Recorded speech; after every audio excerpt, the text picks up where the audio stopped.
Audiolibro, Quetzalcóatl Theory. El prólogo. Me animé a contar esto finalmente por el colmo, de que crearon el COVID, atacando a alguien cercano a la naturaleza. Me atacaron y se reflejó en la humanidad. Lo predije 2 meses antes, y por eso me bloquearon mi Facebook, pero la información allí está, y hay más coincidencias de ataques. Contaré mi experiencia personal, como asociado de Viactech. Somos víctimas de acoso y tortura tecnológica, mediante tecnologías avanzadas. Además, evidenciaré cómo personas cercanas a lo paranormal, con poderes tal vez, o muy unidas a la naturaleza, son atacadas, experimentando, y generando así ataques a la naturaleza, creando catástrofes, tal vez incluso atacando a descendientes de Jesús de Nazaret. Las víctimas de tortura y acoso por tecnologías avanzadas, llamados por la ONU como víctimas de cibertortura, o también conocidos como Targeted Individuals, son afines a los que sufren el síndrome de La Habana. Pero en el último caso a agentes norteamericanos, son ataques más directos. Y en civiles parece son ataques variados, y experimentando con esas tecnologías, y su entorno social y personal muy variado, que les ha de servir a sus experimentos de control y manipulación mental y física. En mi caso hay antecedentes de tener cierta sensibilidad con lo paranormal, además de tener carrera artística desde los 3 años. Dibujaba muy bien. Mi familia recuerda el tema, guardaba dibujos de esa época. Además, desde que recuerdo, he visto sombras tipo fantasmas, pero también luces de diferentes formas. Además de avistamientos tipo ovnis, pero realmente no eran tan seguidos. Aún así veía que había más gente de mi edad con esos temas. Ya investigando en internet en mi adolescencia, estaba el tema de los niños índigo. No era muy intenso ese tema de lo paranormal, pero de los 5 a los 7 años, aproximadamente, podía hacer viajes astrales en mis sueños. Estaba soñando algo y me daba cuenta de que estaba dentro de un sueño, y si quería podía irme de todo ese escenario o lugar, cerraba fuerte los ojos, y al abrirlos ya estaba en otro sueño. Se conocen como viajes astrales o sueños lúcidos a voluntad. Pero eso acabó cuando aparecí en un valle, un pastizal. Al fondo, unos cientos de metros estaba un bosque, pero a unos 10 metros estaba una nave tipo platillo volador, color metálica tipo cromado claro. Así que subí, y arriba habían los clásicos aliens grises. Había mucha niebla dentro y grandes ventanas que parecían pantallas. Se veía borroso todo. Los aliens de mi tamaño en ese entonces me animaban a entrar. Tenían trajes ajustados gris oscuro. Se notaban amables al invitarme a pasar. Me tocaban la espalda y con su otra mano hacían gestos de que pasara, pero no me agradó mucho la escena, así que cerré los ojos, y al volverlos a abrir, estaba en el mismo lugar, así que intenté de nuevo, y nada, me empezó a dar miedo, hasta que después de varios intentos, pude despertar pero ya con angustia y con cierta ansiedad. Estaba agitado, y después de eso, ya no pude hacer dichos viajes. Esto fue lo que le comentaba a la psiquiatra, cuando a eso de los 25 años fui a consulta, por segunda ocasión, en 2009, ya que en 2005 también me atacaron, pero esa vez la consulta fue local y muy imprecisa. La segunda sí fue en la ciudad capital, en el Instituto Nacional de Psiquiatría, y me cuestiono sobre desde cuándo veía o escuchaba cosas que los demás no. Aunque le especifique que algunos ovnis incluso los veía junto a mi papá, hermano, y algunos empleados de mi familia en ese entonces. Mi papá tenía un taxi, y alguna vez nos detuvimos en un cerro. Por un ovni, se detuvo su auto, y el taxi donde iba un chofer. Al inicio parecía un asteroide, pero cambió de rumbo, así que nos detuvimos a observar. Eso cuando yo tenía unos 12 años, aprox. Aunque lo paranormal no era central en mi vida, ni tan seguido. Por ejemplo, avistamientos ovnis solo llegaba a pasar una vez cada 4 años aprox. Fantasmas o sombras tal vez una vez al año. Esferas de luz, casi burbujas cercanas y una vez cada 6 meses más o menos, etc. Además, a veces la naturaleza actuaba conmigo, como voltear a algún lado, y parecía que con la mirada movía todo el aire y pasaba una ráfaga de viento. Cosas así sutiles, tal vez una vez cada 2 meses. Pero cuando pasaba, llegaba a pensar ojalá alguien más viera esto. Recuerdo algo que, tal vez, se reflejó algo donde ahora pienso si tenía alguna vigilancia. El caso fue que en la edad de que, aproximadamente cuando deje de hacer viajes astrales a voluntad, a mis 7 años aproximadamente. Fue más o menos cuando a unas 7 casas, en la esquina de la calle, asesinaron a un vecino, un maestro que tuvo un pleito con un carnicero. Vivían al lado de nosotros, su hijo iba con nosotros a la escuela, era compañero de mi hermano, ambos un año menores. Al ver que había pleito ya recurrente, oír a esos señores pelear a gritos. Y como era su papá, tomamos unas varillas metálicas de construcción, que habían en el amplio patio de mi casa con parte de bodega al aire libre, ya que siempre había una parte que estaban aumentando en la construcción muy de a poco. Empezamos a hacer ruido con las varillas en el zaguán, dando golpes, y empezamos a acercarnos corriendo una casa, y luego 2 arrastrando las varillas en el piso. Y empezó a hacer un fuerte viento que azotaba el zaguán. Eso parecía animarnos y correr con nosotros mucho aire, pero no veíamos a lo lejos mucho, había estacionados muchos coches. Para ese entonces mi mamá nos había avisado que se estaban peleando otra vez los vecinos y que tuviéramos cuidado y no saliéramos. Ella salió a ver a mis tías. Fue cuando también se acercó una camioneta grande blanca, con un logo de un partido político, pero recuerdo el tipo se veía grande y rapado, como soldado tenía el cabello. Por eso también no nos dio miedo de salir a espantar al carnicero. Yo como el mayor recuerdo avancé un poco más y vi al carnicero con un cuchillo tipo machete, y debajo en el piso se veía a alguien tirado. Fue cuando mejor me regresé. Mi mamá volvió casi al instante y nos comentó que no saliéramos. Cuando vimos el de la camioneta se había ido. Días después mi familia se enteró que el carnicero, después de asesinar con mucha saña al vecino, estuvo un rato muy cerca del cuerpo, se veía alterado, pero después empezó a caminar por la avenida principal, al lado de nuestra calle, que iba muy calmado pero parecía aturdido, casi espantado, que incluso saludó a una viejita que iba pasando, después de ser capturado por la policía sin gran problema. No es que piense que siempre nos andaban vigilando, por alguna teoría conspirativa, por tener sangre tal vez, hasta de Jesús, como había comentado por el supuesto pariente San Pascual Bailón, o por el mártir activista Juan Samaniego Morán. Pero tal vez un poco hay de eso, tal vez eso les resulte interesante para experimentar. Ahora que me doy cuenta de la importancia de un tío abuelo, activista proindígena, sacerdote que quieren canonizar. El actor mexicano llamado Cantinflas mencionaba que, en su película sobre un sacerdote, se inspiró en este pariente mío. Además, mis abuelos me comentaban que éramos descendientes de un santo San Pascual Bailón, pero no teníamos ese apellido porque él era monje. Aún así, al parecer es un tema en debate con la familia, aún muy cercana a la religión, y al parecer ese tema no les parece, un tema de celibato, etc. Al inicio de los ataques en 2005 de parte de los hackers dementes, no entendía por qué me atacaban.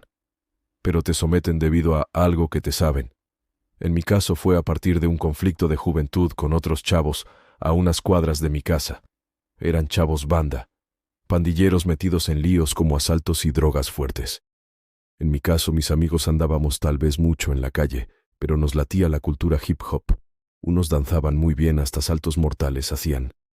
Yo en mi caso era muy buen grafitero, conocido por eso, hacer dibujos de caracteres así, llamados a los rostros y dibujos muy completos, a pesar de hacerlos muy de noche y en lugares realmente deshabitados, casas abandonadas, etc. Aún así, desde un principio dudaba mucho de eso, ya que por lógica y según en esa época, había visto las armas dirigidas en documentales, armas para dispersar gente.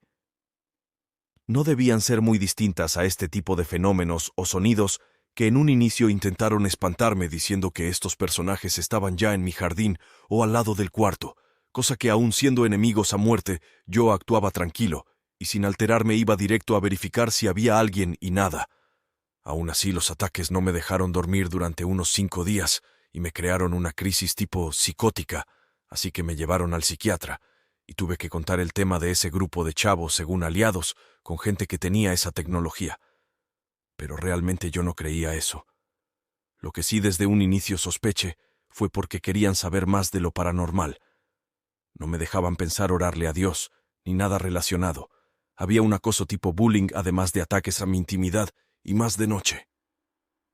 Lo cual, además de un humor extraño, comencé a pensar que eran ateos, perfilando a que tal vez eran asiáticos, ya que además se fueron incrementando un poco las sombras, esferas de luz, ovnis, etc. La naturaleza siempre presente parecía se intensificaba lo de la naturaleza cuando me atacaban. Siempre preguntándome quién me ayuda, y preguntas afines, quién era yo, etc. También empecé a perfilar que no eran muy inteligentes, que eran humanos, ya que parecen respetar y preguntar mucho por los avistamientos ovnis, sus tecnologías, etc. En alguna ocasión de fuertes ataques poco antes del 2009, cuando me llevaron al psiquiatra por segunda vez, de noche pedía ayuda, orando, y algo me dijo sin decirlo, sin audio. Es otra comunicación, que me asomará a la ventana. Así lo hice, y había una nave, con luces rojas, 7 puntos de luz muy materiales. No era un fantasma, o ente. Así los atacantes me dijeron que tomara foto. Me dejaron de atacar esa noche. Y aunque no quise tomar foto, recuerdo mucho esa noche. Aún así, días después tuve que ir al psiquiatra por voluntad propia. Recordaba por la primera vez que fui. Buena medicina que me dormía me ayudaba a que no me molestaran toda la noche, debilitándome mucho durante el día. Yo era estudiante de estudios superiores en Universidad de la Facultad de Artes. Al inicio de mis consultas con el psiquiatra, yo era bastante escéptico, de lo paranormal incluso. Pero algo que estaba igual comenzando era que podía poner mis vellos de punta, como a erizarme, a voluntad, pelo de la cabeza, por zonas, además de la espalda y prácticamente todo el cuerpo, a sentir ese hormigueo. Cosa que los hackers de mentes sabían estaba experimentando por lo que pensaba, etc. Así que en un inicio me hicieron estudios de la cabeza tipo radiografías, electrorradiogramas, pero no tenía nada. Además por el tema de supuesta paranoia, pero evidentemente no tenía miedo ni creía lo que decían las voces. Tardaron mucho en diagnosticarme, solo estuve en observación, medicado, unos 2 años. Después por la insistencia en temas de lo paranormal, se fue haciendo extraño mi caso, tendiendo a la esquizofrenia que finalmente me diagnosticaron. Pero hasta el año 2020 me dijeron que yo realmente no tenía nada. Ya con el conocimiento del síndrome de la Habana, los Targeted Individuals, y que realmente yo no ocupaba la medicina solo a veces cuando me atacaban. Poco después y durante coincidencias con el aire mayormente, los hackers de mentes me hicieron comprender que a veces no solo es aire alrededor, que pueden ser cosas mucho peores. Antes del primer ataque de ellos, por marzo del 2005, fue el terremoto de Navidad del 26, del 2004 en todo lo que fue el Océano Índico, mayormente en Indonesia. Igual me han tentado a pensar muchas cosas, como el hecho de que cuando nací ese mismo, año 1983, se reactivó un volcán, el Kilauea de Hawái. Aunque me han alejado de la naturaleza, antes iba al volcán en bicicleta. Me gustaba acampar, ir a conciertos de música electrónica de 2 días en el bosque. Cerca del segundo ataque en 2009, fui todavía a un concierto en un bosque. Son caros. Pero un lugareño nos cobraba menos y nos decía por dónde entrar al evento. Lo seguimos, pero en un lugar ya de noche. Nos dijo que siguiéramos el camino. Él debía regresar por la noche. Después de unos 30 minutos caminando ya nos dejó solos, pero se oía cerca la música, dentro de un cráter de Amecameca, Estado de México. Total que el camino seguía a una bajada tipo resbaladilla, que rápido se inclinaba verticalmente. Pensamos aventarnos. Íbamos unos 7 chavos, yo al frente, así que me estiré lo más que pude agarrándome con los brazos. Estiraba solo una pierna, pero no se sentía piso, solo alumbrándome con un celular y su lamparita, muy débil, y algo me decía que no avanzará. Eran los hackers de mentes. Yo pensaba seguirles la contraria y aventarme, pero sentí incluso que vibró mi cel, pero muy leve. Pensé que podía ser algo diferente a lo de siempre. Total, soy su experimento. Y todos en ese bosque íbamos con luces de celular muy básicas. En esa época era mejor usar lámparas que no llevábamos. Al frente aún se veían árboles, pero no se veía si eran copas de árboles o las bases. Total que aventamos una roca primero dejándole de oír pronto. Luego arrojamos una gran rama que usábamos para caminar como bastón. Y caía y caía. Y lo que hicieron después de que fui a una fiesta evento cultural de un amigo tatuador, que no me dejaban ir que porque era peligroso todo eso, en represalia me enfermaron, echándome mucho calor y mucho frío a intervalos cortos, provocándome lo que se llama en medicina tos nocturna. Incluso en redes sociales predije que, en 2 meses, por enfermarme iba a surgir una pandemia. Eso fue en octubre, pero lo publiqué a modo privado solo para mí. Aún sabiendo que hay quienes hackean computadoras, yo no tapo mi cámara de la compu. Esos hackers pueden ser más locales, pero tal vez más conscientes, no esa élite de tecnologías súper avanzadas capaces de echar en guerra a su gente, etc. Igual unos meses después, por julio del 2020, año que cada mes había algo catastrófico en noticias internacionales, pero se calmó a los 6 meses aproximadamente, ya estaba haciendo algo muy evidente u obvio, igual me atacaban por todo, sabiendo se les regresaba. Hay muchos más detalles y eventos que estaré publicando. Esperando se nos haga justicia a los targeted individuals y a los que tienen alguna conexión con la naturaleza, ya que todos somos uno, pero unos somos más con todo, que otros viven desconectados. Se sabe, los psicópatas no se les activa la parte frontal del cerebro, la parte de la empatía.